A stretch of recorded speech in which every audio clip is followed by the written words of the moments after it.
ನಮಸ್ಕಾರ ಸ್ನೇಹಿತರೆ. ತೋಟಗಾರಿಕಾ ಇಲಾಖೆ ಅಧೀನದಲ್ಲಿರುವ ತೋಟಗಾರಿಕಾ ತರಬೇತಿ ಕೇಂದ್ರಗಳಲ್ಲಿ 2025-26ನೇ ಸಾಲಿನಲ್ಲಿ ರೈತರ ಮಕ್ಕಳಿಗೆ 10 ತಿಂಗಳ ತರಬೇತಿ ಕಾರ್ಯಕ್ರಮವನ್ನ ಹಮ್ಮಿಕೊಳ್ಳಲಾಗುತ್ತಿದೆ. ಅರ್ಹ ರೈತರ ಮಕ್ಕಳಿಂದ ತರಬೇತಿ ಕಾರ್ಯಕ್ರಮ ಅರ್ಜಿ ಆಹ್ವಾನಿಸಲಾಗಿದೆ. ಹಾರ್ಟಿಕಲ್ಚರ್ ಡಿಪಾರ್ಟ್ಮೆಂಟ್ ಅಧೀನದಲ್ಲಿ ಕಾರ್ಯನಿರ್ವಹಿಸುತ್ತಿರುವಂತಹ ಹಾರ್ಟಿಕಲ್ಚರ್ ಟ್ರೈನಿಂಗ್ ಸೆಂಟರ್ ಅಲ್ಲಿ ರೈತರ ಮಕ್ಕಳಿಗೆ 10 ಮಂತ್ಸ್ ಹಾರ್ಟಿಕಲ್ಚರ್ ಟ್ರೈನಿಂಗ್ ಅನ್ನ ಪ್ರೋಗ್ರಾಮ್ ನ ಹಮ್ಮಿಕೊಳ್ಳಲಾಗುತ್ತಿದೆ. ನಮಸ್ಕಾರ ಸ್ನೇಹಿತರೆ, ಟೆಕ್ ಗುಬ್ಬಿ ಯೂಟ್ಯೂಬ್ ಚಾನಲ್ಗೆ ಸ್ವಾಗತ. ಯಾರೆಲ್ಲ ಇನ್ನು ಚಾನಲ್ಗೆ ಸಬ್ಸ್ಕ್ರೈಬ್ ಆಗಿಲ್ಲ, ದಯವಿಟ್ಟು ಚಾನಲ್ಗೆ ಸಬ್ಸ್ಕ್ರೈಬ್ ಆಗಿ ಹೊಸ ವಿಡಿಯೋಗಳ ನೋಟಿಫಿಕೇಶನ್ಗಾಗಿ ಬೆಲ್ ಐಕಾನ್ನ ಪ್ರೆಸ್ ಮಾಡೋದನ್ನ ಮರಿಬೇಡಿ. ಅಪ್ಲಿಕೆಂಟ್ಸ್ ಇಂದ ಅರ್ಜಿ ಆಹ್ವಾನಿಸಲಾಗಿದೆ. ತರಬೇತಿ ಕಾರ್ಯಕ್ರಮಕ್ಕೆ ಆಯ್ಕೆಯಾದಂತ ಅಭ್ಯರ್ಥಿಗಳಿಗೆ ವಸತಿ ಸಹಿತ ಸ್ಟೇ ಫಂಡ್ ಅನ್ನ ನೀಡಲಾಗುತ್ತಿದೆ. ಈ ವಿಡಿಯೋದಲ್ಲಿ ತರಬೇತಿ ಕಾರ್ಯಕ್ರಮದ ಸಂಪೂರ್ಣವಾದ ವಿವರ, ಅರ್ಜಿ ಸಲ್ಲಿಸಲು ಅಗತ್ಯ ಇರುವ ದಾಖಲೆಗಳು, ಅರ್ಜಿ ಸಲ್ಲಿಸುವ ವಿಧಾನ, ಅರ್ಜಿ ಸಲ್ಲಿಸಲಿರುವ ಮಾನದಂಡಗಳು ಮತ್ತು ತೋಟಗಾರಿಕಾ ತರಬೇತಿ ಕೇಂದ್ರಗಳಲ್ಲಿ ನಿಗದಿಪಡಿಸಿರುವ ಗುರಿಯ ವಿವರ, ಕಾರ್ಯಕ್ರಮದ ವೇಳಾಪಟ್ಟಿ ಮತ್ತು ಕಾರ್ಯಕ್ರಮದ ಸಂಪೂರ್ಣವಾದ ವಿವರವನ್ನ ಈ ವಿಡಿಯೋದಲ್ಲಿ ನೋಡೋಣ. ವಿಡಿಯೋನ ಪೂರ್ಣವಾಗಿ ನೋಡಿ. ತೋಟಗಾರಿಕಾ ಇಲಾಖೆ ಅಧೀನದಲ್ಲಿ ರಾಜ್ಯದ ವಿವಿಧ ಭಾಗಗಳಲ್ಲಿ ಕಾರ್ಯನಿರ್ವಹಿಸುತ್ತಿರುವಂತಹ 11 ತೋಟಗಾರಿಕಾ ತರಬೇತಿ ಕೇಂದ್ರಗಳಲ್ಲಿ 2025-26ನೇ ಸಾಲಿನಲ್ಲಿ ದಿನಾಂಕ 2/5/2025ರಿಂದ 28/2/2026ರವರೆಗೆ ರೈತರ ಮಕ್ಕಳಿಗೆ 10 ತಿಂಗಳ ತರಬೇತಿ ಕಾರ್ಯಕ್ರಮವನ್ನ ಹಮ್ಮಿಕೊಳ್ಳಲಾಗುತ್ತಿದೆ. ಸಂಪೂರ್ಣವಾದ ಮಾಹಿತಿಯನ್ನ ಹಾರ್ಟಿಕಲ್ಚರ್ ಡಿಪಾರ್ಟ್ಮೆಂಟ್ ವೆಬ್ಸೈಟ್ ನಲ್ಲಿ, ತೋಟಗಾರಿಕಾ ವೆಬ್ಸೈಟ್ ನಲ್ಲಿ ನೀಡಲಾಗಿದೆ. ವೆಬ್ಸೈಟ್ ನ ಲಿಂಕ್ ಡಿಸ್ಕ್ರಿಪ್ಷನ್ ಇರುತ್ತೆ, ಚೆಕ್ ಮಾಡ್ಕೊಳ್ಳಿ, ನೋಡಬಹುದು. ನೋಟಿಫಿಕೇಶನ್ ಅಲ್ಲಿ ಸಂಪೂರ್ಣವಾದ ಮಾಹಿತಿಯನ್ನ ನೋಡಬಹುದು. ಇಲ್ಲಿ ಈ ತೋಟಗಾರಿಕಾ ತರಬೇತಿ ಕಾರ್ಯಕ್ರಮ 2/5/2025ರಿಂದ 28/2/2026ರವರೆಗೆ ತರಬೇತಿ ಕಾರ್ಯಕ್ರಮ ಇರ್ತದೆ. ಅರ್ಜಿಗಳನ್ನು ಜಿಲ್ಲೆಯ ತೋಟಗಾರಿಕಾ ಉಪ ನಿರ್ದೇಶಕರು, ಜಿಲ್ಲಾ ಪಂಚಾಯಿತಿ, ಹಿರಿಯ ಸಹಾಯಕ ತೋಟಗಾರಿಕಾ ನಿರ್ದೇಶಕರು ಕಚೇರಿಯಲ್ಲಿ ಅರ್ಜಿಗಳನ್ನ ಅಭ್ಯರ್ಥಿಗಳು ಪಡಿಬಹುದು ಅಥವಾ ಇಲಾಖೆಯ ವೆಬ್ಸೈಟ್ horticulture.direct.karnataka.gov.in ವೆಬ್ಸೈಟ್ ನಲ್ಲಿ ಅಭ್ಯರ್ಥಿಗಳು ಅಪ್ಲಿಕೇಶನ್ ಡೌನ್ಲೋಡ್ ಮಾಡ್ಕೊಳ್ಬಹುದು. ಅಪ್ಲಿಕೇಶನ್ ಡೌನ್ಲೋಡ್ ಮಾಡಿಕೊಳ್ಳುವ ನಿಗದಿಪಡಿಸಿರುವ ದಿನಾಂಕವನ್ನ ನೋಡಬಹುದು. 1/3/2025ರಿಂದ 31/3/2025ರವರೆಗೆ ಅಪ್ಲಿಕೇಶನ್ ಡೌನ್ಲೋಡ್ ಮಾಡ್ಕೊಳ್ಬಹುದು. ಅರ್ಜಿ ಶುಲ್ಕ, ಅಪ್ಲಿಕೇಶನ್ ಫೀಸ್, ಅಭ್ಯರ್ಥಿಗಳು ಭರ್ತಿ ಮಾಡಿದ ಅರ್ಜಿಗಳನ್ನು ಆಯಾ ಜಿಲ್ಲೆಗಳ ತೋಟಗಾರಿಕಾ ಉಪ ನಿರ್ದೇಶಕರು, ಜಿಲ್ಲಾ ಪಂಚಾಯಿತಿ, ಹಿರಿಯ ಸಹಾಯಕ ತೋಟಗಾರಿಕಾ ನಿರ್ದೇಶಕರು ಕಚೇರಿಯಲ್ಲಿ ಸಲ್ಲಿಸುವಾಗ ಅರ್ಜಿ ಶುಲ್ಕದ ಬಾಬ್ತು ಸಾಮಾನ್ಯ ಅಭ್ಯರ್ಥಿಗಳಿಗೆ 30 ರೂಪಾಯಿ, ಪರಿಶಿಷ್ಟ ಜಾತಿ ಪರಿಶಿಷ್ಟ ಪಂಗಡದ ಅಭ್ಯರ್ಥಿಗಳಿಗೆ ಹಾಗೂ ಅಂಗವಿಕಲ ಅಭ್ಯರ್ಥಿಗಳಿಗೆ 15 ರೂಪಾಯಿಗಳ ಮೌಲ್ಯದ Indian postal order, IPO, demand draft, DD, K2 payment challan ಮುಖಾನ ಆಯಾ ಜಿಲ್ಲೆಗಳ ತೋಟಗಾರಿಕಾ ಉಪ ನಿರ್ದೇಶಕರು, ಜಿಲ್ಲಾ ಪಂಚಾಯಿತಿ ರವರ ಹೆಸರಿನಲ್ಲಿ ಪಡೆದು ಅರ್ಜಿ ಜೊತೆಗೆ ಲಗತ್ತಿಸಬೇಕಾಗ್ತದೆ. ಅರ್ಜಿ ಜೊತೆಗೆ ಅರ್ಜಿ ಶುಲ್ಕವನ್ನ IPO, DD, K2 payment challan ಮುಖಾಂತರ ಅರ್ಜಿ ಶುಲ್ಕವನ್ನ ಪಾವತಿಸಿ ಅರ್ಜಿ ಜೊತೆಗೆ ಪಾವತಿಸಿರುವಂತಹ ಅರ್ಜಿ ಶುಲ್ಕದ ಪ್ರತಿನ ಅರ್ಜಿ ಜೊತೆಗೆ ಲಗತ್ತಿಸಬೇಕಾಗ್ತದೆ. ಅರ್ಜಿಗಳನ್ನು ಸ್ವೀಕರಿಸಲು ಕೊನೆಯ ದಿನಾಂಕ 1/4/2025ರ ಸಂಜೆ 5:30 ಗಂಟೆವರೆಗೆ ಅವಕಾಶ ಇರ್ತದೆ. ಲಾಸ್ಟ್ ಡೇಟ್ ಅಪ್ಲಿಕೇಶನ್ ಸಲ್ಲಿಸಲು 1/4/2025ರ ಸಂಜೆ 5:30 ಕಾಲಾವಕಾಶ ಇರ್ತದೆ. ಸಂದರ್ಶನ ಮಾಡುವ ದಿನಾಂಕ, ಇಂಟರ್ವ್ಯೂ ಮಾಡುವಂತ ಡೇಟ್ 8/4/2025ರಂದು ಸಂದರ್ಶನ ಇರ್ತದೆ. ಆಯ್ಕೆ ಪಟ್ಟಿಯನ್ನು ಪ್ರಕಟಿಸುವ ದಿನಾಂಕ 16/4/2025. ಸೆಲೆಕ್ಷನ್ ಲಿಸ್ಟ್ ಪ್ರಕಟಿಸುವಂತ ಡೇಟ್ 16/4/2025ರಂದು. ಆಯ್ಕೆ ಪಟ್ಟಿಯನ್ನು ಪ್ರಕಟಿಸುವುದು ಹಾಗೂ ಪ್ರವೇಶ ಪತ್ರ ನೀಡುವ ದಿನಾಂಕ 16/4/2025. ಆಯ್ಕೆಯಾದಂತಹ ಅಭ್ಯರ್ಥಿಗಳು ಅಂತಿಮ ಪಟ್ಟಿಯನ್ನು ನಿರ್ದೇಶನಾಲಯಕ್ಕೆ ಕಳಿಸುವ ದಿನಾಂಕ 21/4/2025. ಅಭ್ಯರ್ಥಿಗಳು ತರಬೇತಿಗೆ ಹಾಜರಾಗುವ ದಿನಾಂಕ 22/5/2025. ನೋಡಬಹುದು ಇಲ್ಲಿ ಅರ್ಜಿಗಳನ್ನು ಪಡೆಯುವ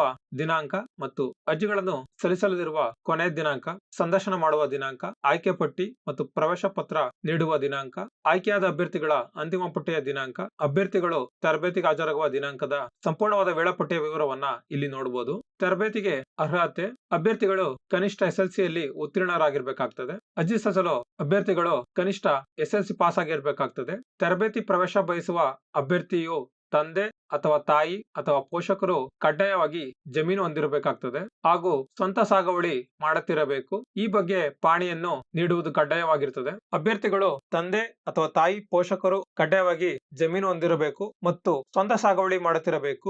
ಈ ಬಗ್ಗೆ ಪಾಣಿಯನ್ನು ನೀಡುವುದು ಕಡ್ಡಾಯವಾಗಿರ್ತದೆ. ಮಾಜಿ ಸೈನಿಕರು ಪ್ರವೇಶ ಪಡೆಯಲು ಇಚ್ಛಿಸಿದ್ದಲ್ಲಿ ಮೇಲೆ ತಿಳಿಸಿದ ವಿವರಗಳೊಂದಿಗೆ ಇತರ ದಾಖಲಾತಿಗಳಾದ discharge book copy, personal pension order copy, ex service man ID card copy ಇತ್ಯಾದಿಗಳನ್ನು ಸಲ್ಲಿಸಬೇಕಾಗ್ತದೆ. ನೀಡಬೇಕಾಗ್ತದೆ. ತರಬೇತಿಗೆ ಅರ್ಜಿ ಸಲ್ಲಿಸಲು ಅಗತ್ಯವಿರುವ ಅರ್ಹತೆಯನ್ನ ಇಲ್ಲಿ ನೋಡಬಹುದು. ತರಬೇತಿ ಅವಧಿ ಟ್ರೈನಿಂಗ್ ಪೀರಿಯಡ್ ನೋಡಬಹುದು. ಇಲ್ಲಿ 2/5/2025 28/2/2026 ತರಬೇತಿ ಅವಧಿ ಟ್ರೈನಿಂಗ್ ಪೀರಿಯಡ್. ದಿನಾಂಕ 2/5/2025 28/2/2026 10 ತಿಂಗಳ ತರಬೇತಿ ನೀಡಲಾಗ್ತದೆ. 10 months ಟ್ರೈನಿಂಗ್ ಅನ್ನ 2/5/2025 28/2/2026 ಟ್ರೈನಿಂಗ್ ಅನ್ನ ನೀಡಲಾಗ್ತದೆ. ಆಯಾ ತರಬೇತಿ ಕೇಂದ್ರಕ್ಕೆ ಅನುಬಂಧ 1ರಲ್ಲಿ ನೀಡಿರುವ ಗುರಿಗಳಂತೆ ಅಭ್ಯರ್ಥಿಗಳನ್ನ 2025-26ನೇ ಸಾಲಿನ ಸಮಗ್ರ ತೋಟಗಾರಿಕಾ ಅಭಿವೃದ್ಧಿ ಯೋಜನೆಯ ತೋಟಗಾರಿಕಾ ವಿಸ್ತೀರ್ಣ ಕಾರ್ಯಕ್ರಮದಡಿ ಆಯ್ಕೆ ಮಾಡಲು ಕ್ರಮ ತೆಗೆದುಕೊಳ್ಳುವುದು. ದಿನಾಂಕ 21/4/2025 ಒಳಗಾಗಿ ಆಯ್ಕೆ ಪ್ರಕ್ರಿಯೆಯನ್ನು ಪೂರ್ಣಗೊಳಿಸಿ ವರದಿ ಸಲ್ಲಿಸುವುದು. ತರಬೇತಿಗೆ ಆಯ್ಕೆಯಾದ ಅಭ್ಯರ್ಥಿಗಳಿಗೆ ರು 1,750 ಮಾಸಿಕ ಶಿಷ್ಯ ವೇತನವನ್ನ ನೀಡಲಾಗ್ತದೆ. ತರಬೇತಿಗೆ ಆಯ್ಕೆಯಾದಂತ ಅಭ್ಯರ್ಥಿಗಳಿಗೆ ಸ್ಟೇ ಫಂಡ್ ಅನ್ನ ನೀಡಲಾಗ್ತದೆ. ಸ್ಟೇ ಫಂಡ್ ಮಾಸಿಕ 1,750 ರೂಪಾಯಿಗಳನ್ನ ಆಯ್ಕೆಯಾದ ಅಭ್ಯರ್ಥಿಗಳಿಗೆ ನೀಡಲಾಗ್ತದೆ. ವಯೋಮಿತಿ ಏಜ್ ಕ್ರೈಟೀರಿಯಾ ಪರಿಶಿಷ್ಟ ಜಾತಿ ಮತ್ತು ಪರಿಶಿಷ್ಟ ಪಂಗಡ ಹಾಗೂ ಅಂಗವಿಕಲರಿಗೆ ಕನಿಷ್ಠ 18 ವರ್ಷ ಮತ್ತು ಗರಿಷ್ಠ 33 ವರ್ಷ, ಮಾಜಿ ಸೈನಿಕರಿಗೆ 33ರಿಂದ ಗರಿಷ್ಠ 65 ವರ್ಷ ಹಾಗೂ ಇತರರಿಗೆ ಕನಿಷ್ಠ 18 ವರ್ಷ ಮತ್ತು ಗರಿಷ್ಠ 30 ವರ್ಷ. ಇದು ವಯೋಮಿತಿ. ಆಯ್ಕೆ ಸಮಿತಿ ಪ್ರತಿ ಜಿಲ್ಲೆಯಲ್ಲಿ ಆಯಾ ಜಿಲ್ಲೆಯ ತೋಟಗಾರಿಕಾ ಉಪನಿರ್ದೇಶಕರು ಜಿಲ್ಲಾ ಪಂಚಾಯಿತಿರವರ ಆಯ್ಕೆ ಸಮಿತಿ ಅಧ್ಯಕ್ಷರಾಗಿರುತ್ತಾರೆ. ಆಯಾ ಜಿಲ್ಲೆಯ ಹಿರಿಯ ತೋಟಗಾರಿಕಾ ಸಹಾಯಕ ತೋಟಗಾರಿಕಾ ನಿರ್ದೇಶಕರು ರಾಜ್ಯ ವಲಯ ರವರ ಸಮಿತಿ ಸದಸ್ಯ ಕಾರ್ಯದರ್ಶಿಗಳಾಗಿರುತ್ತಾರೆ. ಜಿಲ್ಲಾ ಮಟ್ಟದ ಸಮಾಜ ಕಲ್ಯಾಣ ಇಲಾಖೆ ಅಧಿಕಾರಿಗಳು, ಹಿಂದುಳಿದ ವರ್ಗಗಳ ಕಲ್ಯಾಣ ಅಧಿಕಾರಿಗಳು, ಮಹಿಳಾ ಮತ್ತು ಮಕ್ಕಳ ಕಲ್ಯಾಣಾಭಿವೃದ್ಧಿ ಅಧಿಕಾರಿಗಳು, ವಿಕಲಚೇತನರು ಹಾಗೂ ಹಿರಿಯ ನಾಗರಿಕರ ಸಬಲೀಕರಣ ಇಲಾಖೆ ಅಧಿಕಾರಿಗಳು, ಜಿಲ್ಲಾ ಮಟ್ಟದ ವೈದ್ಯಕೀಯ ಪ್ರಾಧಿಕಾರದ ಪ್ರತಿನಿಧಿಗಳು, ಅಲ್ಪಸಂಖ್ಯಾತರ ಕಲ್ಯಾಣ ಇಲಾಖೆ ಅಧಿಕಾರಿಗಳು ಹಾಗೂ ತರಬೇತಿ ಕೇಂದ್ರದ ಹಿರಿಯ ಸಹಾಯಕ ತೋಟಗಾರಿಕಾ ನಿರ್ದೇಶಕರು, ಸಹಾಯಕ ತೋಟಗಾರಿಕಾ ನಿರ್ದೇಶಕರು, ಸಹಾಯಕ ತೋಟಗಾರಿಕಾ ಅಧಿಕಾರಿಗಳು ಸದಸ್ಯರಾಗಿರುತ್ತಾರೆ. ಸದರಿ ಸಮಿತಿಯವರು ಕರ್ನಾಟಕ ಸರ್ಕಾರದ ಮೀಸಲಾತಿಯಂತೆ ಕ್ರಮ ವಹಿಸುವುದು. ಇದು ಆಯ್ಕೆ ಸಮಿತಿಯ ವಿವರವನ್ನ ನೋಡಬಹುದು. ಇಲ್ಲಿ ಮೀಸಲಾತಿ 2025-26ನೇ ಸಾಲಿನವರೆಗೆ ತೋಟಗಾರಿಕಾ ತರಬೇತಿ ಕೇಂದ್ರಗಳಲ್ಲಿ ನಿಗದಿಪಡಿಸಿರುವ ಅಭ್ಯರ್ಥಿಗಳ ಗುರಿಯನ್ನು ಸರ್ಕಾರದ ಮೀಸಲಾತಿ ನಿಯಮಗಳನ್ನು ಪಾಲಿಸಿ ಮೆರಿಟ್ ಆಧಾರದ ಮೇಲೆ ಆಯ್ಕೆ ಪ್ರಕ್ರಿಯೆ ಕೈಗೊಳ್ಳುವುದು. ಅರ್ಜಿ 10 ತಿಂಗಳ ತೋಟಗಾರಿಕಾ ತರಬೇತಿಯ ಅರ್ಜಿಗಳನ್ನು ಜಿಲ್ಲೆಯ ಹಿರಿಯ ಸಹಾಯಕ ತೋಟಗಾರಿಕಾ ನಿರ್ದೇಶಕರು ಕಚೇರಿಯಲ್ಲಿ ಅಥವಾ ಇಲಾಖೆ ವೆಬ್ಸೈಟ್ ಮೂಲಕ ಪಡೆದು ಭರ್ತಿ ಮಾಡಿರುವ ಅರ್ಜಿಯನ್ನು ಆಯಾ ತೋಟಗಾರಿಕಾ ಉಪನಿರ್ದೇಶಕರು ಜಿಲ್ಲಾ ಪಂಚಾಯಿತಿ ಹಿರಿಯ ಸಹಾಯಕ ತೋಟಗಾರಿಕಾ ನಿರ್ದೇಶಕರ ಕಚೇರಿಗೆ ನಿಗದಿತ ದಿನಾಂಕದೊಳಗೆ ಸಲ್ಲಿಸಬೇಕು. ಅರ್ಜಿ ಶುಲ್ಕ ಅಭ್ಯರ್ಥಿಗಳು ಭರ್ತಿ ಮಾಡಿದ ಅರ್ಜಿಗಳನ್ನು ಕ್ರಮ ಸಂಖ್ಯೆ ಸಿ ಯಲ್ಲಿ ತಿಳಿಸಿರುವಂತೆ ಅರ್ಜಿ ಶುಲ್ಕವನ್ನು ಸರ್ಕಾರಕ್ಕೆ ಜಮಾ ಮಾಡಲು ಕ್ರಮ ತೆಗೆದುಕೊಳ್ಳುವುದು. ಕರಾರು ಪತ್ರ ಅಭ್ಯರ್ಥಿಯು ತರಬೇತಿ ಮಧ್ಯದಲ್ಲಿ ಬಿಟ್ಟು ಹೋದಲ್ಲಿ ಅಭ್ಯರ್ಥಿ ಪಡೆದ ಶಿಷ್ಯ ವೇತನವನ್ನು ಸರ್ಕಾರಕ್ಕೆ ಜಮಾ ಮಾಡಬೇಕಾಗಿರುತ್ತದೆ. ಅಂತೆಯೂ ಈ ಷರತ್ತಿಗೆ ಒಪ್ಪಿಕೊಂಡು 100 ರೂಪಾಯಿ ಚಾಪಕಾಗದ ಸ್ಟಾಂಪ್ ಪೇಪರ್ ನಲ್ಲಿ ತರಬೇತಿ ಆಯ್ಕೆಯಾದ ಅಭ್ಯರ್ಥಿ ಹಾಗೂ ಅವರ ತಂದೆ ತಾಯಿ ಪೋಷಕರಿಂದ ಅಫಿಡೇಟ್ ಅನ್ನು ಪಡೆದಿರಬೇಕು. ಸದರಿ ಅಫಿಡೇಟ್ ನಲ್ಲಿ ಇನ್ನಿತರ ತರಬೇತಿ ನಿಯಮಗಳನ್ನು ಒಳಗೊಂಡಂತೆ ಅಫಿಡೇಟ್ ಮಾದರಿಯನ್ನು ಅನುಬಂಧ 2 ಅಲ್ಲಿ ಲಗತ್ತಿಸಿದೆ. ಮೂಲ ಪ್ರಮಾಣ ಪತ್ರಗಳನ್ನು ಭದ್ರಪಡಿಸುವುದು. ಮೇಲಿನ ನಿರ್ಬಂಧಗಳಿಗನುಸಾರವಾಗಿ ಆಯ್ಕೆಯಾದ ಅಭ್ಯರ್ಥಿಗಳನ್ನು ತರಬೇತಿಗೆ ಸೇರಿಸಿಕೊಳ್ಳುವಾಗ ಅವರಿಂದ ವಿದ್ಯಾರ್ಹತೆ, ಹುಟ್ಟಿದ ತಾರೀಕಿನ ಪ್ರಮಾಣ ಪತ್ರ, ಪಾಣಿ, ಜಾತಿ ಪ್ರಮಾಣ ಪತ್ರ ಮತ್ತು ಅಂಗವಿಕಲತೆ ಪ್ರಮಾಣ ಪತ್ರವನ್ನ ಸಂಬಂಧಪಟ್ಟ ಪ್ರಾಧಿಕಾರದಿಂದ ಪಡೆದು ಸಲ್ಲಿಸುವುದು ಕಡ್ಡಾಯವಾಗಿರುತ್ತದೆ. ಈ ಎಲ್ಲ ಮೂಲ ಪ್ರತಿಗಳನ್ನು ತರಬೇತಿ ಕೇಂದ್ರದ ಕಚೇರಿಯಲ್ಲಿ ಭದ್ರಪಡಿಸಿ ಇಟ್ಟು ಅಭ್ಯರ್ಥಿಯು ಸರ್ಕಾರಕ್ಕೆ ಬೇಬಾಕಿಯಾಗಿ ತರಬೇತಿ ಕೇಂದ್ರ ಬಿಟ್ಟು ಹೋಗುವಾಗ ಮಾತ್ರ ಹಿಂದಿರುಗಿಸುವುದು. ತರಬೇತಿಯ ಸ್ಥಳ ತರಬೇತಿಗೆ ಸೇರುವ ಪ್ರತಿ ಅಭ್ಯರ್ಥಿಯು ತರಬೇತಿ ಕೇಂದ್ರದ ವಸತಿ ಗೃಹದಲ್ಲಿ ತಂಗುವುದು ಕಡ್ಡಾಯವಾಗಿರುತ್ತದೆ. ಮಹಿಳಾ ವಿದ್ಯಾರ್ಥಿಗಳಿಗೆ ಪ್ರತ್ಯೇಕ ಸುರಕ್ಷಿತ ವ್ಯವಸ್ಥೆ ಕಲ್ಪಿಸುವುದು ಆಯಾ ತರಬೇತಿ ಕೇಂದ್ರದ ಮುಖ್ಯಸ್ಥರು, ಹಿರಿಯ ಸಹಾಯಕ ತೋಟಗಾರಿಕಾ ನಿರ್ದೇಶಕರು ಮತ್ತು ತೋಟಗಾರಿಕಾ ಉಪನಿರ್ದೇಶಕರು ಜಿಲ್ಲಾ ಪಂಚಾಯಿತಿರವರ ಜವಾಬ್ದಾರಿಯಾಗಿರುತ್ತದೆ. ಪರೀಕ್ಷೆಗೆ ಅರ್ಹತೆ ತರಬೇತಿಯ ವೇದಿಕೆಯಲ್ಲಿ ಅಭ್ಯರ್ಥಿಗಳು 75%ಕ್ಕಿಂತ ಕಡಿಮೆ ಹಾಜರಾತಿ ಇದ್ದಲ್ಲಿ ಪರೀಕ್ಷೆಗೆ ಹಾಜರಾಗಲು ಅರ್ಹತೆ ಇರುವುದಿಲ್ಲ. ತರಬೇತಿಯ ಪರೀಕ್ಷೆಗಳು ಮತ್ತು ಮೌಲ್ಯಮಾಪನ ತರಬೇತಿ ಹಂತದಲ್ಲಿ ಪ್ರಾಯೋಗಿಕ ಪರೀಕ್ಷೆ ಹಾಗೂ ಲಿಖಿತ ಪರೀಕ್ಷೆಗಳನ್ನು ನಡೆಸಲಾಗುವುದು. ಪ್ರಾಯೋಗಿಕ ಪರೀಕ್ಷೆ ಹಾಗೂ ಲಿಖಿತ ಪರೀಕ್ಷೆಗಳಲ್ಲಿ ಉತ್ತೀರ್ಣರಾಗಲು ಕನಿಷ್ಠ 35% ಅಂಕಗಳನ್ನು ಪಡೆಯಬೇಕಾಗಿರುತ್ತದೆ. 50% ಅಂಕಗಳನ್ನು ಪಡೆಯುವುದವರಿಗೆ ದ್ವಿತೀಯ ದರ್ಜೆ ಹಾಗೂ 60%ಕ್ಕಿಂತ ಹೆಚ್ಚು ಅಂಕ ಪಡೆದ ಅಭ್ಯರ್ಥಿಗಳಿಗೆ ಪ್ರಥಮ ದರ್ಜೆಯನ್ನು ನೀಡಲಾಗುವುದು. ಇದು ತರಬೇತಿಯ ಪರೀಕ್ಷೆಗಳು ಮತ್ತು ಮೌಲ್ಯಮಾಪನ. ಭದ್ರತಾ ಠೇವಣಿ ತರಬೇತಿಗೆ ಸೇರುವ ಪ್ರತಿ ಅಭ್ಯರ್ಥಿಯಿಂದಲೂ 3,000 ರೂಪಾಯಿಗಳನ್ನ ರಾಷ್ಟ್ರೀಕೃತ ಬ್ಯಾಂಕ್ಗಳ 1 ವರ್ಷದ ಅವಧಿಯ FDR ಫಿಕ್ಸ್ಡ್ ಡೆಪಾಸಿಟ್ ರೆಸಿಪ್ಟ್ ರೂಪದಲ್ಲಿ ಭದ್ರತಾ ಠೇವಣಿಗಾಗಿ ಪಡೆದುಕೊಳ್ಳಬೇಕು. FDR ಗಳಿಗೆ ಸಂಬಂಧಿಸಿದ ತರಬೇತಿ ಕೇಂದ್ರಗಳ ಹಿರಿಯ ಸಹಾಯಕ ತೋಟಗಾರಿಕಾ ನಿರ್ದೇಶಕರು, ಸಹಾಯಕ ತೋಟಗಾರಿಕಾ ನಿರ್ದೇಶಕರವರಿಗೆ ಲೀನ್ ಆಗಿರುವಂತೆ ಪಡೆದುಕದ್ದು. ತರಬೇತಿ ಮುಗಿದ ನಂತರ ವಿದ್ಯಾರ್ಥಿಗಳಿಂದ ಯಾವುದೇ ಬೇಬಾಕಿ ಖಾತರಿಪಡಿಸಿಕೊಂಡು ಸ್ವೀಕೃತಿ ಪಡೆದು ಭದ್ರತಾ ಠೇವಣಿಯನ್ನು ಹಿಂದಿರುಗಿಸುವುದು. ಹಿರಿಯ ಸಹಾಯಕ ತೋಟಗಾರಿಕಾ ನಿರ್ದೇಶಕರು, ಸಹಾಯಕ ತೋಟಗಾರಿಕಾ ನಿರ್ದೇಶಕರು ತರಬೇತಿ ಕೇಂದ್ರರವರುಗಳ ಜವಾಬ್ದಾರಿಯಾಗಿರುತ್ತದೆ. ಸಮವಸ್ತ್ರ ಸಮವಸ್ತ್ರ. ತರಬೇತಿಗೆ ಆಯ್ಕೆಯಾದ ವಿದ್ಯಾರ್ಥಿಗಳು ತರಬೇತಿಗೆ ಬರುವಾಗ ಹಸಿರು ಬಣ್ಣದ ಸಮವಸ್ತ್ರವನ್ನ ಧರಿಸಬೇಕು. ಮಹಿಳಾ ಅಭ್ಯರ್ಥಿಗಳು ಹಸಿರು ಬಣ್ಣದ ಚೂಡಿದಾರವನ್ನ ಧರಿಸಬೇಕು. ಅಭ್ಯರ್ಥಿಗಳು ಸಮವಸ್ತ್ರವನ್ನು ತಮ್ಮ ಸ್ವಂತ ಖರ್ಚಿನಲ್ಲಿ ಭರಿಸುವುದು. ವಿಶೇಷ ಸೂಚನೆ: ಅಭ್ಯರ್ಥಿಗಳು ಆಯ್ಕೆ ಮಾಡುವ ಸಮಿತಿ ಸರ್ಕಾರದ ಮೀಸಲಾತಿ ನಿಯಮವನ್ನು ಕಡ್ಡಾಯವಾಗಿ ಪಾಲಿಸತಕ್ಕದ್ದು. ವಿಶೇಷ ಸೂಚನೆಯನ್ನ ನೋಡಬಹುದು ಇಲ್ಲಿ. 2025-26 ಸಾಲಿನಲ್ಲಿ ತರಬೇತಿ ವಿದ್ಯಾರ್ಥಿಗಳು ಶಿಷ್ಯ ವೇತನ, ಶೈಕ್ಷಣಿಕ ಪ್ರವಾಸ, ಮಿನಿ ಕಿಟ್, ಪೂರಕ ತರಬೇತಿ ವೆಚ್ಚ ಇತ್ಯಾದಿಗಳನ್ನು ಸಮಗ್ರ ತೋಟಗಾರಿಕಾ ಅಭಿವೃದ್ಧಿ ಯೋಜನೆಯಡಿ ತೋಟಗಾರಿಕಾ ವಿಸ್ತರಣೆ ತರಬೇತಿ ಕಾರ್ಯಕ್ರಮದ ಲೆಕ್ಕಶೇಷಿಕೆಯಲ್ಲಿ ಭರಿಸುವುದು. ತರಬೇತಿ ಅರ್ಜಿನ ನೋಡಬಹುದು ಇಲ್ಲಿ. ಅಪ್ಲಿಕೇಶನ್ ನ ನೋಡಬಹುದು ಇಲ್ಲಿ. ಕರ್ನಾಟಕ ಸರ್ಕಾರ ತೋಟಗಾರಿಕಾ ಇಲಾಖೆ 2025-26 ಸಾಲಿನ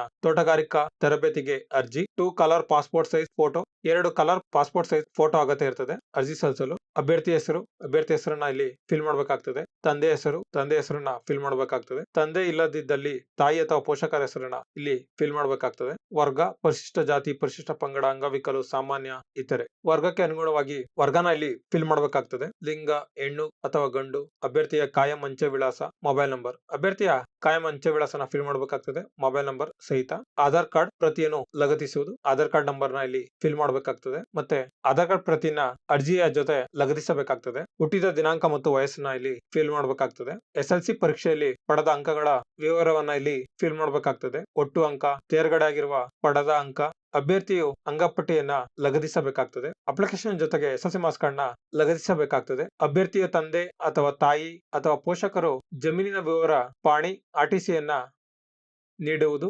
RTC ವಿವರವನ್ನ ಇಲ್ಲಿ ಫಿಲ್ ಮಾಡಬೇಕಾಗ್ತದೆ. ಅಭ್ಯರ್ಥಿಯು ತರಬೇತಿಗೆ ಸೇರುವ ಉದ್ದೇಶವನ್ನ ಇಲ್ಲಿ ಫಿಲ್ ಮಾಡಬೇಕಾಗ್ತದೆ. Indian postal order, IPO, demand draft, DD, IPO, DD ಸಂಖ್ಯೆ, K2 ಪೇಮೆಂಟ್, ಚಲನ್ ವಿವರಗಳನ್ನ ಇಲ್ಲಿ ಫಿಲ್ ಮಾಡಬೇಕಾಗ್ತದೆ. ನೆಕ್ಸ್ಟ್ ಡಿಕ್ಲೇರೇಷನ್ ನ ಇಲ್ಲಿ ಓದಿ ಫಿಲ್ ಮಾಡಿ ಅಭ್ಯರ್ಥಿಯ ಸಹಿನ ಇಲ್ಲಿ ಮಾಡಬೇಕಾಗ್ತದೆ. ಅಭ್ಯರ್ಥಿ ತಂದೆ ಅಥವಾ ತಾಯಿ ಅಥವಾ ಪೋಷಕರ ಸಹಿ. ಇಲ್ಲಿ ಅಭ್ಯರ್ಥಿಗಳ ತಂದೆ ಅಥವಾ ತಾಯಿ ಅಥವಾ ಪೋಷಕರು ಸಹಿನ ಮಾಡಬೇಕಾಗ್ತದೆ. ಸಾಕ್ಷಿಗಳ ಸಹಿ ಮತ್ತು ಪೂರ್ಣ ಅಂಚೆ ವಿಳಾಸವನ್ನ ಇಲ್ಲಿ ಸಾಕ್ಷಿಗಳು ತಮ್ಮ ಸಹಿನ ಹಾಕಿ ಪೂರ್ಣ ವಿಳಾಸವನ್ನ ಇಲ್ಲಿ ಫಿಲ್ ಮಾಡಬೇಕಾಗ್ತದೆ. ಇದು ಅಪ್ಲಿಕೇಶನ್ ನ ಹೇಗ್ ಫಿಲ್ ಮಾಡೋದು ಅಂತ ನೋಡಿದ್ರಿ. ತರಬೇತಿ ಕಾರ್ಯಕ್ರಮದ ಷರತ್ತು ಮತ್ತು ನಿರ್ಬಂಧನೆಗಳು ನೋಡಬಹುದು ಇಲ್ಲಿ. ಅರ್ಜಿಗಳನ್ನು ಇಲಾಖೆ ವೆಬ್ಸೈಟ್ ನಲ್ಲಿ ಡೌನ್ಲೋಡ್ ಮಾಡಿಕೊಂಡು ಭರ್ತಿ ಮಾಡಿದ ಅರ್ಜಿಗಳನ್ನು ಅಗತ್ಯ ದೃಢೀಕರಣ, ಸರ್ಟಿಫಿಕೇಟ್ ಮತ್ತು 2 ಕಲರ್ ಪಾಸ್ಪೋರ್ಟ್ ಸೈಜ್ ಫೋಟೋಗಳ ಸಹಿತವಾಗಿ ದಿನಾಂಕ 1/4/2025 ಸಂಜೆ 5:30 ಸಂಜೆ 5:15 ಗಂಟೆಗಳೊಳಗೆ ಆಯಾ ಜಿಲ್ಲೆಯ ತೋಟಗಾರಿಕಾ ಉಪ ನಿರ್ದೇಶಕರು, ಜಿಲ್ಲಾ ಪಂಚಾಯಿತಿ ಹಿರಿಯ ಸಹಾಯಕ ತೋಟಗಾರಿಕಾ ನಿರ್ದೇಶಕರ ಕಚೇರಿಗೆ ಸಲ್ಲಿಸಬೇಕು. ಅಭ್ಯರ್ಥಿಗಳು ಭರ್ತಿ ಮಾಡಿದ ಅರ್ಜಿಗಳನ್ನು ಸಲ್ಲಿಸುವಾಗ ಅರ್ಜಿ ಶುಲ್ಕದ ಬಾಬ್ತನ್ನು ಆಯಾ ಜಿಲ್ಲೆಗಳ ತೋಟಗಾರಿಕಾ ಉಪ ನಿರ್ದೇಶಕರು, ಜಿಲ್ಲಾ ಪಂಚಾಯಿತಿ ಹೆಸರಿನಲ್ಲಿ ಪಡೆದು ಅರ್ಜಿಯ ಜೊತೆಗೆ ಲಗತ್ತಿಸಬೇಕಾಗ್ತದೆ. ವಿದ್ಯಾರ್ಹತೆ: ಕನ್ನಡ ವಿಷಯದೊಂದಿಗೆ SLC ಪರೀಕ್ಷೆಯಲ್ಲಿ ತೇರ್ಗಡೆ ಆಗಿರಬೇಕು. ಈ ತರಬೇತಿಗೆ ಸಂಬಂಧಪಟ್ಟ ಎಲ್ಲಾ ವಿಷಯಗಳನ್ನು ಕನ್ನಡದಲ್ಲಿ ಹೇಳಲಾಗುವುದು. ಆದ್ದರಿಂದ ಅಭ್ಯರ್ಥಿಯು ಕನ್ನಡ ಓದುವುದು, ಬರೆಯುವುದು ಹಾಗೂ ಮಾತನಾಡುವುದನ್ನು ತಿಳಿದಿರಬೇಕು. ವಯೋಮಿತಿ: ಪರಿಶಿಷ್ಟ ಜಾತಿ, ಪರಿಶಿಷ್ಟ ಪಂಗಡ, ಅಂಗವಿಕಲರು ಕನಿಷ್ಠ 18 ವರ್ಷ ಮತ್ತು ಗರಿಷ್ಠ 33 ವರ್ಷ. ಮಾಜಿ ಸೈನಿಕರಿಗೆ. ಈ ತರಬೇತಿಯು ರೈತರ ಮಕ್ಕಳಿಗಾಗಿ ಇರುವುದರಿಂದ ಅಭ್ಯರ್ಥಿಯು ತಂದೆ ಅಥವಾ ಪೋಷಕರು ಕಡ್ಡಾಯವಾಗಿ ಜಮೀನು ಹೊಂದಿರಬೇಕು ಹಾಗೂ ಸ್ವಂತ ಸಾಗುವಳಿ ಮಾಡುತ್ತಿರಬೇಕು. ಈ ಬಗ್ಗೆ ಪಾಣಿಯನ್ನು ನೀಡುವುದು ಕಡ್ಡಾಯವಾಗಿರುತ್ತದೆ. ಅನುಬಂಧ 3: ಅಭ್ಯರ್ಥಿಗಳು ಪ್ರಾಯೋಗಿಕ ತರಗತಿಗಳಲ್ಲಿ ತೋಟದ ಕೆಲಸಗಳನ್ನು ಮಾಡುವಷ್ಟು ದೃಢರಾಗಿರಬೇಕು. ಮಾಜಿ ಸೈನಿಕರು ಸಾಗುವಳಿ ಜಮೀನು ಹೊಂದಿರುವ ಬಗ್ಗೆ ಪಾಣಿಯನ್ನು ನೀಡುವುದು. ತಮ್ಮ ಸ್ವಂತ ತೋಟಗಳನ್ನು ಅಭಿವೃದ್ಧಿಪಡಿಸಬೇಕೆಂದು ಅಭಿಲಾಷವುಳ್ಳ ಅಭ್ಯರ್ಥಿಗಳಿಗೆ ಆದ್ಯತೆಯನ್ನ ನೀಡಲಾಗುವುದು. ಅರ್ಜಿಯಲ್ಲಿ ಕೇಳಿರುವ ಎಲ್ಲಾ ವಿಷಯಗಳನ್ನು ಪೂರ್ಣವಾದ ಮತ್ತು ಸರಿಯಾದ ವಿವರಗಳನ್ನು ಕೊಡಬೇಕು. 3ನೇ, 8ನೇ ಮತ್ತು 9ನೇ ಕಾಲಂಗಳಿಗೆ ಅಗತ್ಯವಾಗಿ ಬೇಕಾದ ಸರ್ಟಿಫಿಕೇಟ್ಗಳನ್ನು ಲಗತ್ತಿಸಬೇಕು. ಇಲ್ಲದಿದ್ದಲ್ಲಿ ಅರ್ಜಿಯನ್ನು ತಿರಸ್ಕರಿಸಲಾಗುವುದು. ಈ ತರಬೇತಿ ಕಾಲಾವಧಿ 10 ತಿಂಗಳು. ತರಬೇತಿಯ ದಿನಾಂಕ 2/5/2025 ಪ್ರಾರಂಭವಾಗಿ 28/2/2026 ಅಂತ್ಯಗೊಳ್ಳುವುದು. ತರಬೇತಿಗೆ ಆಯ್ಕೆಯಾದ ಅಭ್ಯರ್ಥಿಗಳು ₹1,750 ಮಾಸಿಕ ಶಿಷ್ಯ ವೇತನ, ಸ್ಟೈಫಂಡ್ ಮಾಜಿ ಸೈನಿಕರನ್ನು ಹೊರತುಪಡಿಸಿ ನೀಡಲಾಗುವುದು. ಶಿಷ್ಯ ವೇತನ ಸ್ಟೈಫಂಡ್ ಅನ್ನು ಅಭ್ಯರ್ಥಿಗಳು ಖಾತೆಗೆ ನೇರವಾಗಿ ಜಮಾ ಮಾಡುವುದು. ಸದರಿ ಶಿಷ್ಯ ವೇತನದಲ್ಲಿ ಪ್ರತಿ ತಿಂಗಳು ಆಯ್ಕೆಯಾದ 2 ವೀಕ್ಷಕರು ಪರ್ಫೆಕ್ಟ್ಸ್ ಊಟದ ವ್ಯವಸ್ಥೆಗಳಾದ ವಿವಿಧ ರೀತಿಯ ಭೋಜನೆ ಮತ್ತು ಗುಣಮಟ್ಟದ ಆಹಾರವನ್ನ ನೀಡುವ ನಿರ್ವಹಣೆಯನ್ನು ಮತ್ತು ಶಿಷ್ಯ ವೇತನದಲ್ಲಿಯೇ ವೆಚ್ಚ ಭರಿಸುವ ಜವಾಬ್ದಾರಿಯನ್ನು ಅಭ್ಯರ್ಥಿಗಳೇ ವಹಿಸತಕ್ಕದ್ದು. ಸದರಿ ವ್ಯವಸ್ಥೆಯನ್ನು ಸಹಾಯಕ ತೋಟಗಾರಿಕಾ ನಿರ್ದೇಶಕರು, ಹಿರಿಯ ಸಹಾಯಕ ತೋಟಗಾರಿಕಾ ನಿರ್ದೇಶಕರು ಕಚೇರಿಯಲ್ಲಿ ನಿರ್ದೇಶಕರ ಮೇಲ್ಚಾರಣೆ ಮಾಡುವುದು.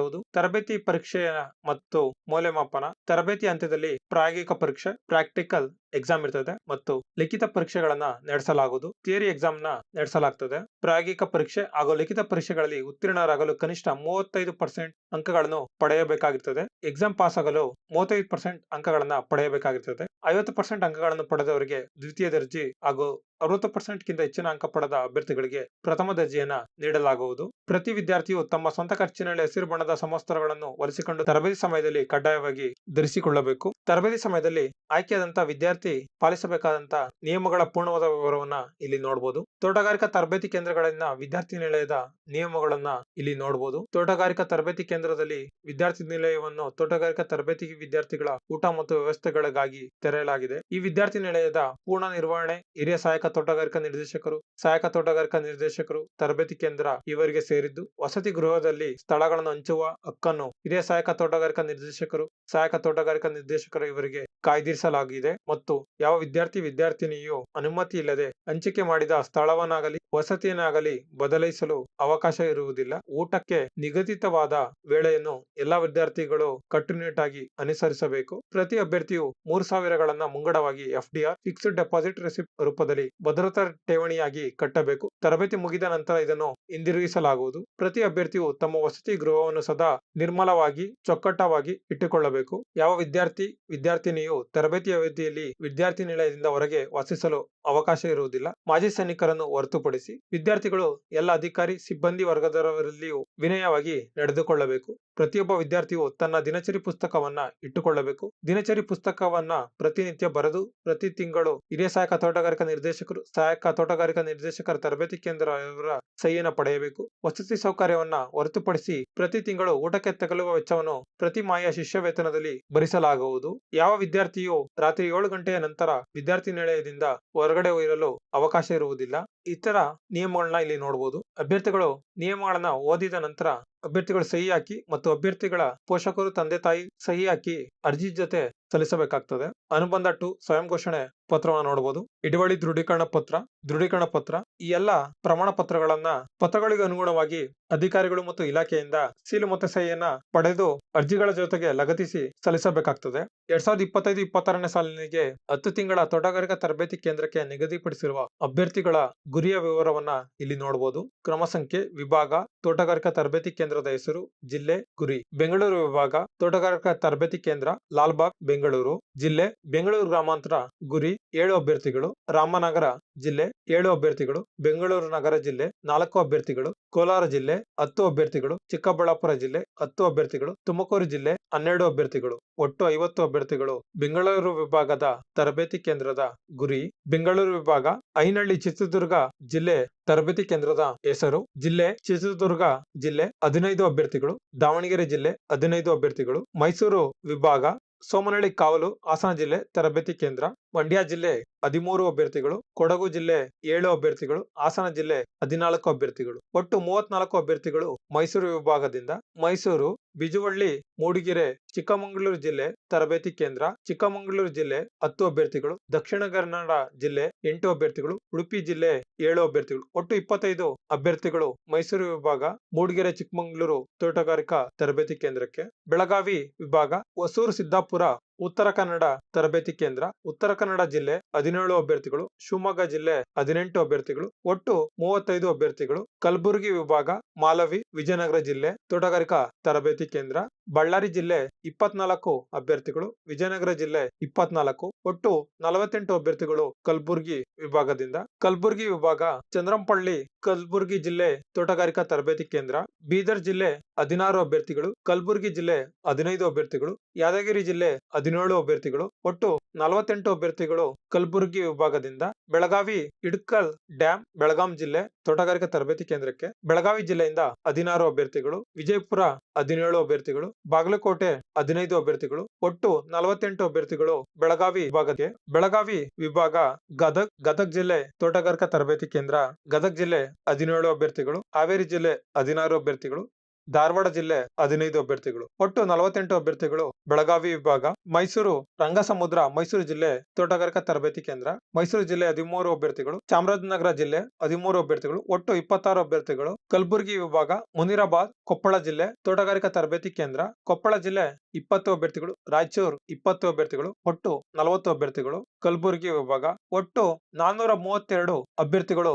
ಎಲ್ಲಾ ವಿಭಾಗದಿಂದ ಎಲ್ಲಾ ತೋಟಗಾರಿಕಾ ತರಬೇತಿ ಕೇಂದ್ರಕ್ಕೆ ನಿಗದಿಪಡಿಸಿರುವ ಅಭ್ಯರ್ಥಿಗಳ ಗುರಿ ನೋಡಿದ್ರಲ್ಲ. 2025-26ನೇ ಸಾಲಿನಿಗೆ 10 ತಿಂಗಳ ತೋಟಗಾರಿಕಾ ತರಬೇತಿ ಕೇಂದ್ರಕ್ಕೆ ನಿಗದಿಪಡಿಸಿರುವ ಅಭ್ಯರ್ಥಿಗಳ ಗುರಿಯ ವಿವರ, ತೋಟಗಾರಿಕಾ ತರಬೇತಿ ಕೇಂದ್ರದ ಜಿಲ್ಲೆಗಳು ಮತ್ತು ವಿಭಾಗಕ್ಕೆ ಅನುಗುಣವಾಗಿ ನಿಗದಿಪಡಿಸಿರುವ ಅಭ್ಯರ್ಥಿಗಳ ಗುರಿಯ ವಿವರವನ್ನ ನೋಡಬಹುದಿಲ್ಲಿ. ಹೆಚ್ಚಿನ ಮಾಹಿತಿಗಾಗಿ ಹಾರ್ಟಿಕಲ್ಚರ್ ಡಿಪಾರ್ಟ್ಮೆಂಟ್, ಕರ್ನಾಟಕ ತೋಟಗಾರಿಕೆ ಇಲಾಖೆಯ ಅಧಿಕೃತ ವೆಬ್ಸೈಟ್ ನಲ್ಲಿ ಮಾಹಿತಿಯನ್ನು ಪಡೆಯಬಹುದು ಮತ್ತು ಹಿರಿಯ ಸಹಾಯಕ ತೋಟಗಾರಿಕಾ ನಿರ್ದೇಶಕರ ಕಚೇರಿ, ತೋಟಗಾರಿಕೆ ಇಲಾಖೆಯ ಕಚೇರಿ, ಸಂಬಂಧಪಟ್ಟ ಇಲಾಖೆಯ ಕಚೇರಿ ಮತ್ತು ಅಧಿಕಾರಿಗಳನ್ನು ಸಂಪರ್ಕಿಸಿ ಮಾಹಿತಿಯನ್ನ ಪಡೆಯಬಹುದು. ನೋಟಿಫಿಕೇಶನ್ ಅಲ್ಲಿ ನಿಯಮಗಳು, ಷರತ್ತುಗಳು, ಸಂಪೂರ್ಣ ಮಾಹಿತಿಯನ್ನ ನೀಡಲಾಗಿದೆ. ಅರ್ಹ ಅಭ್ಯರ್ಥಿಗಳು ನೋಟಿಫಿಕೇಶನ್ ಇರುವ ನಿಯಮಗಳು, ಷರತ್ತುಗಳು ಮತ್ತು ತರಬೇತಿ ಕಾರ್ಯಕ್ರಮದ ಸಂಪೂರ್ಣ ಮಾಹಿತಿಯನ್ನ ಓದಿದ ನಂತರ ಅರ್ಜಿಯನ್ನ ಸಲ್ಲಿಸಿ. ನೋಡಿದ್ರಲ್ಲ ಸ್ನೇಹಿತರೆ, 2025-26ನೇ ಸಾಲಿಗೆ ರಾಜ್ಯದ ವಿವಿಧೆಡೆ ತೋಟಗಾರಿಕಾ ಇಲಾಖೆ ಅಧೀನದ ತೋಟಗಾರಿಕಾ ತರಬೇತಿ ಕೇಂದ್ರಗಳಲ್ಲಿ 10 ತಿಂಗಳ ತೋಟಗಾರಿಕಾ ತರಬೇತಿ 10 ಮಂತ್ಸ್ ಹಾರ್ಟಿಕಲ್ಚರ್ ಟ್ರೈನಿಂಗ್ ಪಡೆಯಲು ಅರ್ಹ ಅಭ್ಯರ್ಥಿಗಳಿಂದ ಅರ್ಜಿ ಆಹ್ವಾನಿಸಲಾಗಿದೆ. ಅರ್ಹ ಅಭ್ಯರ್ಥಿಗಳು ಸಂಪೂರ್ಣವಾದ ಮಾಹಿತಿಯನ್ನ ಪಡೆದು ಅರ್ಜಿಯನ್ನ ಭರ್ತಿ ಮಾಡಿ ಅಗತ್ಯ ಇರುವ ದಾಖಲಾತಿಗಳನ್ನ ಲಗತ್ತಿಸಿ ಅರ್ಜಿ ಸಲ್ಲಿಸಿ ತರಬೇತಿಯನ್ನ ಪಡಿಬಹುದು. ತರಬೇತಿಯ ಸಂಪೂರ್ಣವಾದ ಮಾಹಿತಿಯನ್ನ ಈ ವಿಡಿಯೋದಲ್ಲಿ ನೀಡಲಾಗಿದೆ. ಅರ್ಹ ರೈತರ ಮಕ್ಕಳು ಈ ತರಬೇತಿ ಕಾರ್ಯಕ್ರಮಕ್ಕೆ ಅರ್ಜಿ ಸಲ್ಲಿಸಿ ತರಬೇತಿ ಕಾರ್ಯಕ್ರಮದ ಸದುಪಯೋಗನ ಪಡೆದುಕೊಳ್ಳಿ. ಈ ವಿಡಿಯೋನ ರೈತರ ಮಕ್ಕಳಿಗೆ ದಯವಿಟ್ಟು ಶೇರ್ ಮಾಡಿ ಈ ಕಾರ್ಯಕ್ರಮದ ಸದುಪಯೋಗವನ್ನ ಪಡೆದುಕೊಳ್ಳಲಿ. ಧನ್ಯವಾದಗಳು ಸ್ನೇಹಿತರೆ. ಯಾರೆಲ್ಲ ಚಾನಲ್ಗೆ ಸಬ್ಸ್ಕ್ರೈಬ್ ಆಗಿಲ್ಲ ದಯವಿಟ್ಟು ಚಾನಲ್ಗೆ ಸಬ್ಸ್ಕ್ರೈಬ್ ಆಗಿ, ಹೊಸ ವಿಡಿಯೋಗಳ ನೋಟಿಫಿಕೇಶನ್ಗಾಗಿ ಬೆಲ್ ಐಕಾನ್ ಪ್ರೆಸ್ ಮಾಡೋದನ್ನ ಮರಿಬೇಡಿ. ವಿಡಿಯೋನ ಲೈಕ್ ಮಾಡಿ, ಶೇರ್ ಮಾಡಿ, ಕಮೆಂಟ್ ಮಾಡಿ ಮತ್ತು ಸೋಷಿಯಲ್ ಮೀಡಿಯಾ ಪೇಜ್ಗಳಂತ ಫೇಸ್ಬುಕ್, ಇನ್ಸ್ಟಾಗ್ರಾಮ್ ಮತ್ತು ಟ್ವಿಟರ್ ಪೇಜ್ನ ಲೈಕ್ ಮಾಡಿ ಮತ್ತು ಫಾಲೋ ಮಾಡಿ. ಧನ್ಯವಾದಗಳು ಸ್ನೇಹಿತರೆ. ಮತ್ತೆ ಸಿಗೋಣ ಮುಂದಿನ ವಿಡಿಯೋದಲ್ಲಿ.